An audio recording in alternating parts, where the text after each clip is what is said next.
All right. Hey, everybody. Welcome to South by Southwest. And thank you for joining our amazing panel on reinventing the telethon for the digital generation. My name is Michael Wasserman. I am the CEO of Tiltify, a platform known for online fundraising, especially with content creators across YouTube, Twitch, TikTok, etc. I have some amazing guests today for this chat to explore that I'd love to introduce everybody to. Joining me is Allison Moore, the CEO of Comic Relief USA, and Jacksepticeye, who probably needs no introduction around here, famed YouTuber and content creator. Thank you both for joining today and participating in this discussion. No problem. Thank you. Yeah, I'm excited for this. Me too. So we had obviously a incredibly unique year last year, and that spawned a lot of thought into fundraising activities. Obviously, Comic Relief, with Red Nose Day and all your activities, you are no stranger to sort of unique ideas. And we came up with a few specifically with Sean last year. For many years, telethons had been very popular in the world, starting with Milton Berle, way back, coming through the Muscular Dystrophy Association telethons, and they were always very heavily a televised moment. Something that everyone would sort of gather around and watch and participate in. Sometimes they were live from a production studio, but I think as technology has changed, we have been able to do some pretty unique advances. But this year specifically, I want to touch on two things that happened that were fortunately with us at Tiltify that I thought were pretty amazing as things happen. The first one is called Hope from Home. And I'm going to show some statistics here on the screen as we kind of talk about it a little bit, which was a pretty amazing event. Just to give sort of a high level before we get into the discussion, Hope from Home took place on World Health Day, April 27th. It raised $1.9 million through 72,000 donors in 133 countries. Hugely successful campaign for Comic Relief, the United Nations Foundation, and United Way at the time. So I'm going to start with Sean. How did this come to fruition? Where did you? I mean, I remember chatting with you, but from your perspective, obviously, how did you sort of think that you wanted to get involved and do something that became Hope from Home? I mean, so much stuff was kind of just happening in the world at the time. And so much of us the whole world felt like we were all just locked inside and we didn't have anything else to do.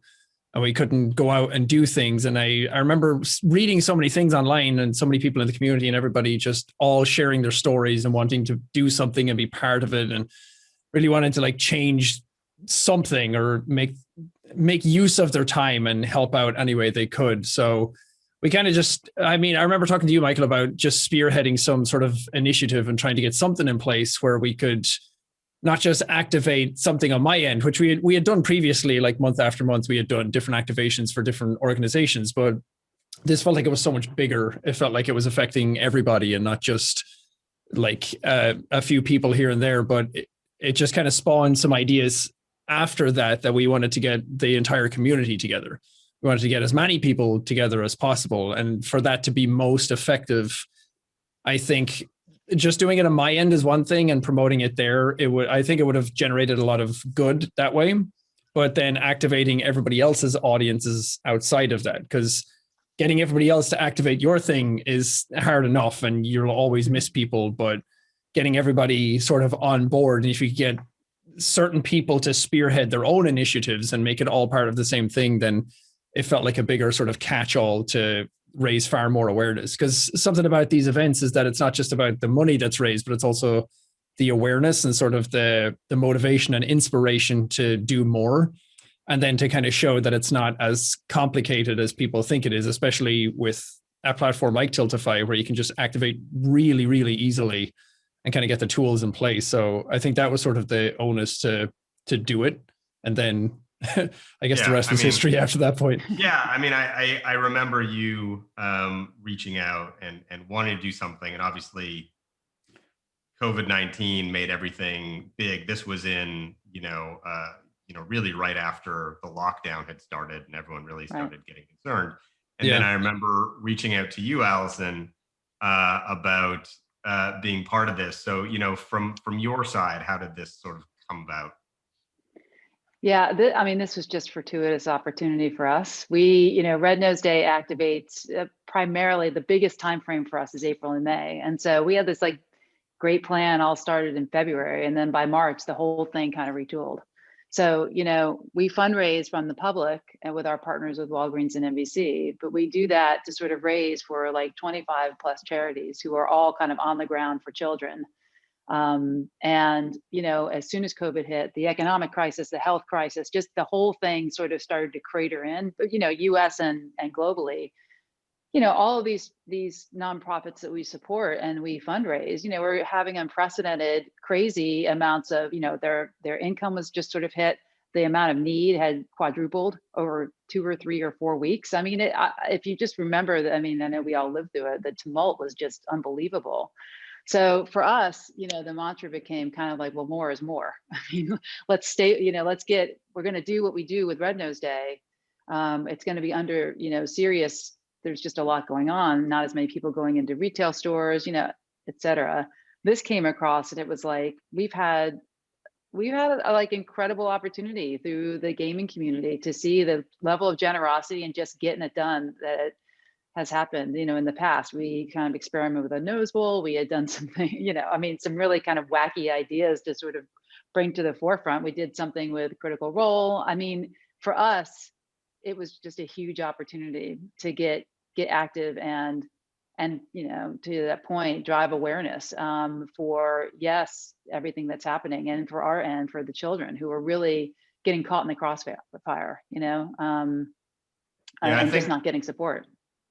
Yeah, 100%. I think what was really unique from that all of you are aware of and sitting, on the platform side, all of Hope from Home came together in about 10 days. Yeah. At the most.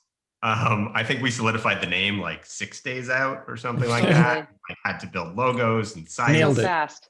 and all this stuff. So it was so unique where, like you said, you start planning earlier for all sorts of things. And then something like COVID happens. And it's like, it's true. What do we do to help?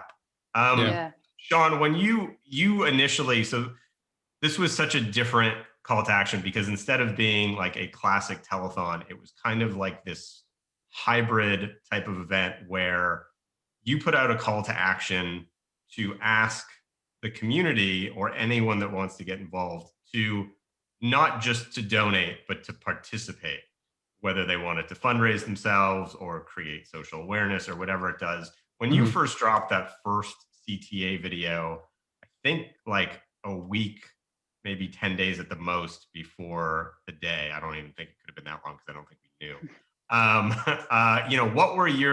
What were you thinking? What were your expectations from the community when you sort of put out a sort of an ask for everyone to participate? I was a little worried in the beginning because I thought we put it together so quickly, but it kind of had to happen that way because things were sort of snowballing in the world so quickly that we needed to react pretty fast. And I'm surprised it did go as well as it did, considering, but I was worried that at the time that it wouldn't go as far as I had hoped, because there's so much potential in it and there's so much good that can be raised out of that. And you can hit so many different people, but the way algorithms work and the way social media works and everything, we can't see everything all the time. So I was just a little worried that it wouldn't hit as many people as it could. And in turn, then not raise as much money for the organizations. But thankfully, as soon as I put it out, I have a lot of good friends who signed up as well. And I went to Twitter immediately and literally went through my entire following list and just started DMing every single one of them Apologies to anybody who got copy paste messages from me. My fingers are not that fast, unfortunately, but I just tried to hit as many people as I could as quickly as I could to get awareness for it out. And obviously you miss some people because it happened so fast, but I was just glad that when that happened, enough people got on board. And then when the day actually happened, I still didn't really know, because you can ask people to do something, and then until the day actually happens, and then you see everybody go live and actually raise awareness and money, was phenomenal. So that was like the big sigh of relief. You're like, okay, today's going to be great. And then it went even further than my best estimates. It was amazing. Yeah, I mean, thousands of people signed up within days, and the amount of people that participated across all their channels, not just, as we said, not just donating to your channel, but creating their own, their own fundraisers underneath the umbrella of the event was amazing, and across all platforms. And I think, a big factor of it as well was not just getting, like, it wasn't just creators getting involved. We kind of opened up the floor to more people because it was affecting everybody. So why not let everybody have the chance to help? And it's also a fun way of people getting a chance to like dip their toe in and see what this kind of thing is like, and setting up the tools as easily as we did. And then everybody jumping in realized, oh, I can just do this, and from the comfort of my home. And then you'd be amazed how much money you can raise just by sitting here on the camera talking to people. Yeah. Yes. I mean, I remember the emails that we got to some of our support tickets. I mean, some of them were literally, there was one specifically that I always remember that was, someone literally wrote like, I'm just a nurse, but can I participate? And I'm like, right. A nurse? Just a nurse? Of course you can participate. And like, this is literally what it's for. Yeah. Speaking of that sort of wide, birth that it had of so many content creators getting involved, Allison, from your side, I've spoken to a lot of charities over the years that are, have started to explore the online space. Were there any concerns as a brand, knowing that, you're really going to give materials and information out to ultimately thousands of people to see what happens? Yeah, exactly. But in some ways we're like tailor-made for that, right? I mean, our big sort of thing is like, this sounds fancy, but it means something, like democratization of giving. I mean, we came up with the construct of a kind of an absurd red nose. I mean, really, an absurd red nose that you put on your face, and it's like a ringing bell to say it's time to give, and it's time to think about somebody else and do something different. And whether it's $1, $5, whatever it is, that's what it's about. It's about kind of the ability to just do that very quickly. And if you take that and apply that into digital, the same idea applies. And you apply it into this space, we're not afraid of fun. We think fun and serious actually are not mutually exclusive. Right. So the idea that we are allowing the sort of brand ethos, if you will, of Red Nose Day, the idea of keeping children safe, healthy, and educated and empowered, as that's the toolkit. Let's see what happens, and let's see what kind of, how we can inspire people. And that, to me, if you're running a brand and you're kind of protective of your brand, that's all goodness. And I think when you go in and you look at those streams and you just see the amount of energy and caring and passion from people like the nurse or the creators themselves, you can't, that's an incredible opportunity. And, and then the stunts, I mean, just some funny, I think there was green hair. Okay. Well, that was later. I just think that fits really well with us, and we're comfortable with it. And in fact, let's see where we can take it.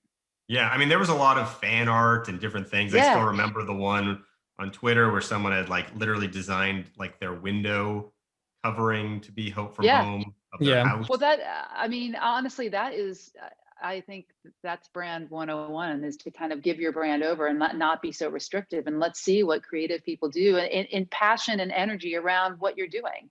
This is all as a result of people kind of getting on board with the mission and the work. And that's incredible. You can't write a better script for that. Yeah. So speaking of green hair, that kind of moves us to the second event, which I'll pop to a second slide here, which was Thankmas. There it is. Yeah, there it is. So green. So after the amazing success of Hope from Home. So every year, Sean, you do this event for, I can't remember how many years it's gone on now. What is it? That was our third one. Third? Wow. Yeah. Where, so you do Thankmas every year, and this year you did Thankmas similar in a way to the idea of Hope from Home, where you allowed people to participate. And this time, just to not, bury the lead, it raised $4.7 million,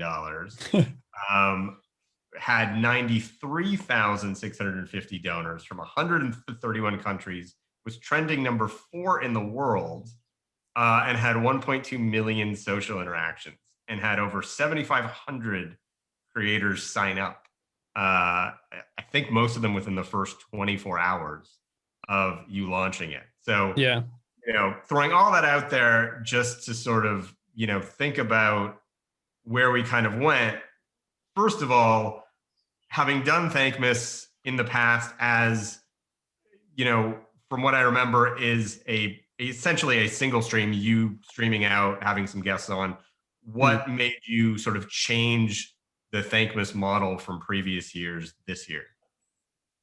I think the Hope from Home stream that we did was sort of the instigator for initially, just to see that, it can be so much more. And the idea of Thankmas and like labeling it with sort of not so much a brand, but sort of an identifiable name every year, and making it kind of a holiday on its own, makes it more consistent, so that if we do it, and when we do it every year, people kind of remember, Thankmas is coming up, and it sort of becomes like a charity holiday on its own. Doing it year after year on my own was great, and we raised a lot of good doing that. But it feels like the whole point of Thankmas was to make it more than that, and make it more than just be about me on my channel. Because I feel like whenever these events come up, there's always so much more you can do with them. And this felt like the natural next step for it. Because I don't like the idea of these sort of charity events, like everyone's patting me on the back for like, good job, you did it. It's like, no, because the whole point of any of these events is that communities come together, and it's more than just the person sitting here talking to the camera all the time. So like, give it over to the people, give the holiday to them, and let them do whatever they want. And creators and fans and anybody at home that wants to help out, they just go to the website and create a link and go. And then you have a whole day of people talking about Thankmas, and that whole week becomes about it.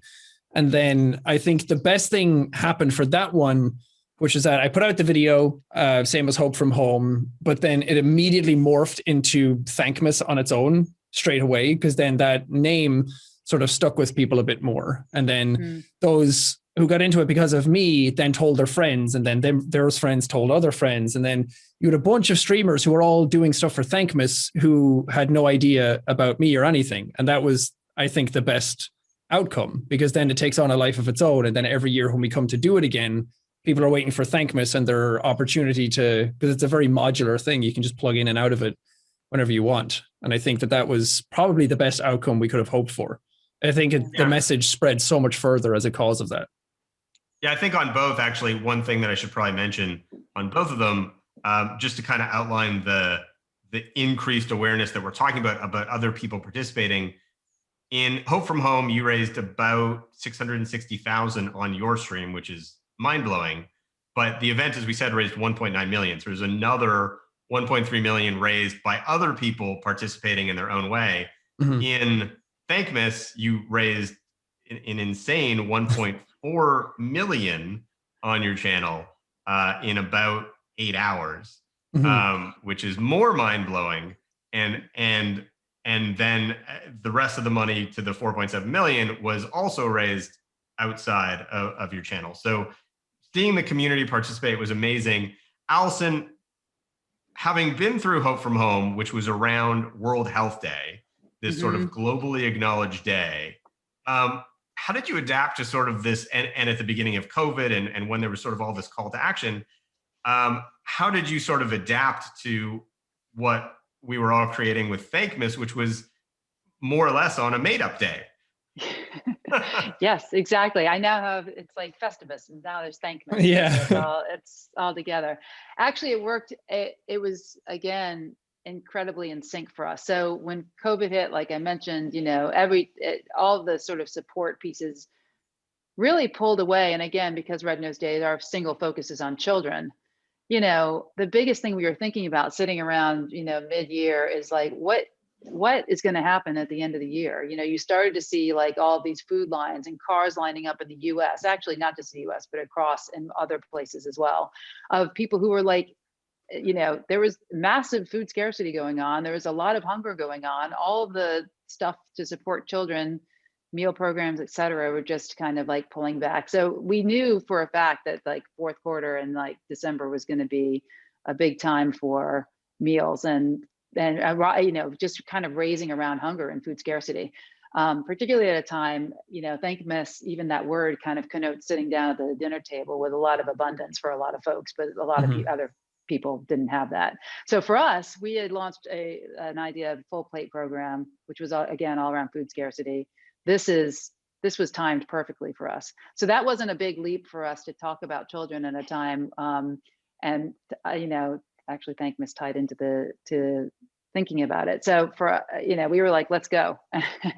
And I think to see the energy brought on, it really is like you said, it was just like almost little droplets of amazingness that everyone just started getting on board. And you could see on Twitter, I mean, we were the second most followed handle like during that day. I think Thankmas was number one on Twitter. It was a groundswell of activity. Yeah, number one in multiple countries. Yeah. And the huge amount of kind of gratitude, I think, that people had to just participate. They wanted to be part of it, and the creators, this is great. Our head of social media, she got in on everyone's feed and was like, hey, Red Nose Day, thanks for doing all this. And folks that were raising like, $100, $200, which we're thankful for every dollar. We're like, whoa, it's Red Nose Day coming in and saying hello. Yeah. This is again, tailor-made for us. So there is no consternation on our part to kind of like partner, because it's just, it felt right and pretty organic for us. Yeah. I mean, looking back at this, and no green hair for me. Sorry, I just had to say that. Thank God. I was waiting for somebody to be like, for the next one. Yeah. I'll do it. I'm in if I have to be. Yeah. I'm a team player. So thinking back at the $6.6 million that was generated between these two events, Sean, why do you think you've done dozens of fundraisers over the years, all of which have been, super successful in their own rights. Mm-hmm. But I feel like Red Nose Day and Thankmas just went to an unseen before stratosphere. Why do you think the community responded so well to those events? There's probably a bunch of reasons. I think number one is that the stuff that was happening for those events was something that was happening to everybody. Before, when you do fundraisers for specific organizations, sometimes it's kind of hard to get some people on board on them because they don't relate or they don't have anybody who's afflicted with certain things. But this time it was something that the whole world knew about. It wasn't just a niche thing anymore.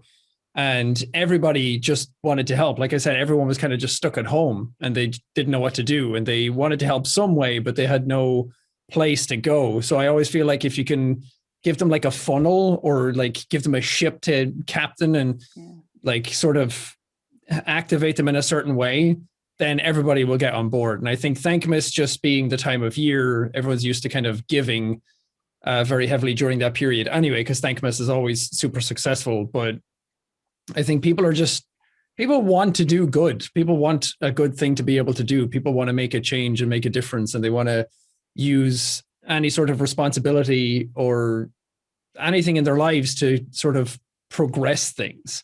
And I feel like if you really have an organization that cares about the end goal, if you have people who are streaming for it who care about the end goal, and then you just have all of these communities coming together and you can kind of fire them up and get them excited about it, then I think it all just organically falls into place together. I think there's a bunch of different factors to it, but COVID was definitely, it was something that kind of like pushed us all away.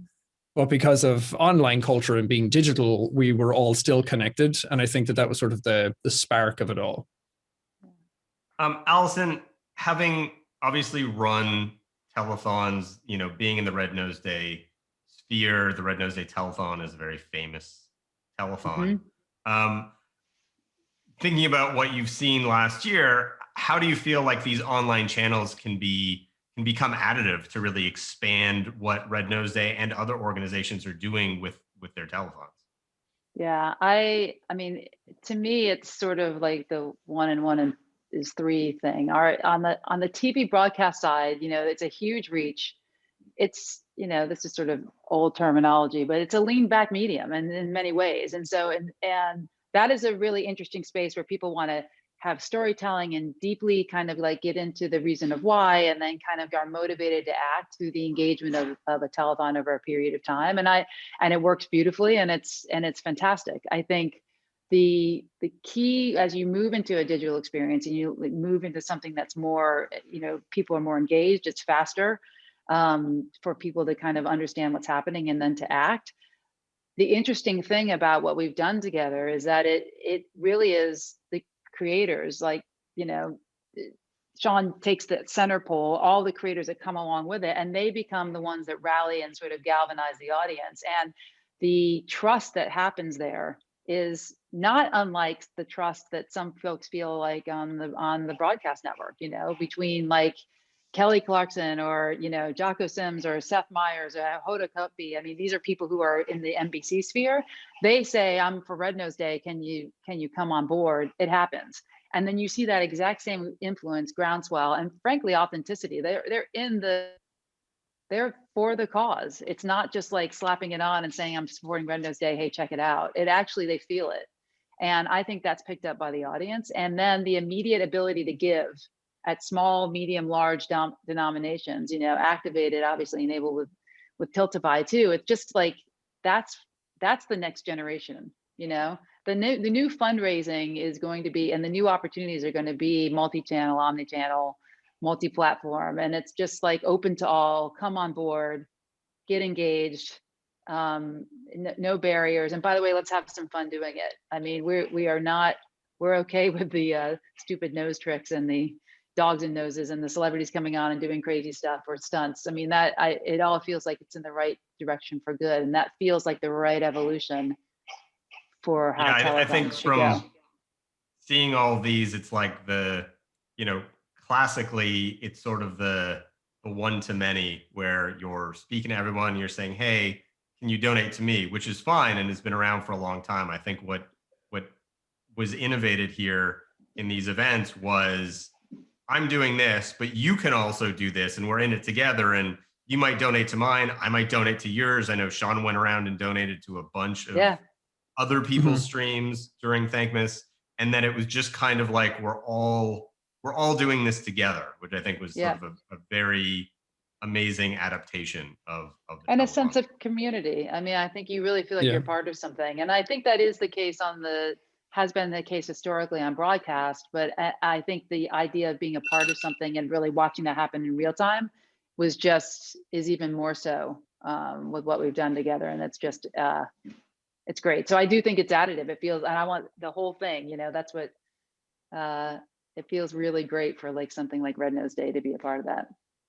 Awesome. Well, unfortunately we have to wrap this up, but I feel like we can talk about I heard the bell all day. Yes, that was my little timer reminding me what time it is. Food's ready. So I'd like to thank you both for joining.